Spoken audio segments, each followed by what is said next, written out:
10 বছৰ পিছত মোৰ এটা প্লেন আছে মই অসমৰ টুৰিজম বুলি কৈছোঁ টুৰিজমৰ ভিতৰত চব পৰি যায় জন্তু জানোৱাৰ পৰে হাবি জংঘলো পৰে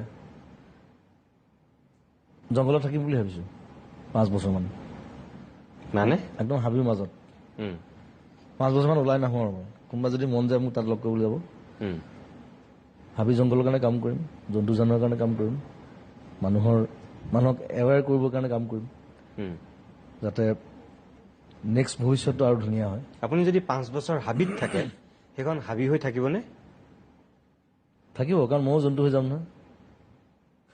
আপুনি জন্তু হৈ যাব কিন্তু আপোনাক বিচাৰিবলৈ যোৱা সোপাতো জন্তু হ'ব নোৱাৰিব আপোনাক যিখিনি বিচাৰি যাব সেই সোপাটো অকণমান দিগদাৰ হ'ব কিন্তু ইমান মানে বিচাৰি নোপোৱা জেগাত নাথাকোঁ বিচাৰি পোৱা জেগাতে থাকিম কাজিৰঙা হওক মানস হওক মই ডিব্ৰু চৈখোৱা গ'লোঁ 5-6 বছৰমান আগতে ডিব্ৰু চৈখোৱা বিষয়ে খুব ভাল মানুহে নাজানে তাত যে গিবনছ আছে ৱাইল্ড হৰ্চ পোৱা যায় তাত বনৰীয়া ঘোঁৰা সেইবিলাক মানুহে খুব কম মানুহে জানে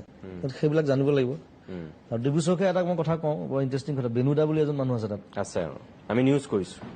বেনুদা আছিলে আটাইতকৈ ডাঙৰ চোৰাং চিকাৰী আছিল তাত এতিয়া বেনুদা হৈছে আটাইতকৈ ডাঙৰ ৰক্ষক তাত তেওঁ গোটেই মানুহবিলাকক সজাগতা সৃষ্টি কৰিছে জন্তু জানোৱাৰ চবকে কাৰণে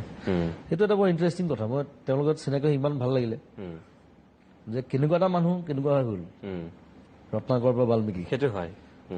চ' সেইবিলাক বৰ ইণ্টাৰেষ্টিং বস্তু চ' তেওঁলোকৰ লগত মিলি জুলি কাম কৰাৰ ইচ্ছা আছে